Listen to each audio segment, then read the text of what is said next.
আসসালামু আলাইকুম, সবাই কেমন আছো?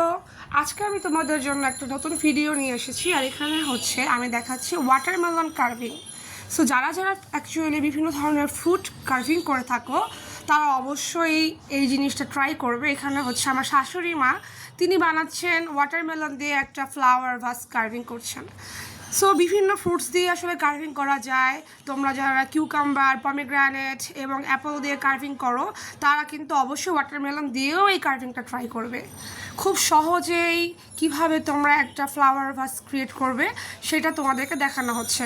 এখানে তরমুজের ভিতরের অংশটা দিয়ে খুব সুন্দর করে ছোট ছোট গোল গোল ফ্লাওয়ার বানানো হয়েছে এবং বাহিরে আমরা এরকম ডিজাইন করেছি।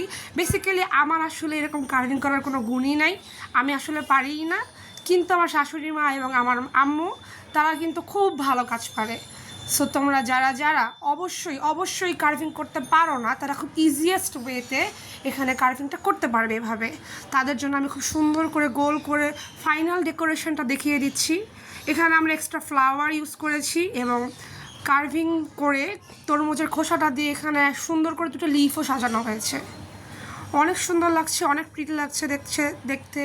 যারা যারা ভাবছো যে এরকম বানাবে তারা কিন্তু অবশ্যই বানিয়ে আমার কমেন্ট বক্সে পিকচার আপলোড করবে এবং সেই পর্যন্ত পাশেই থাকবে।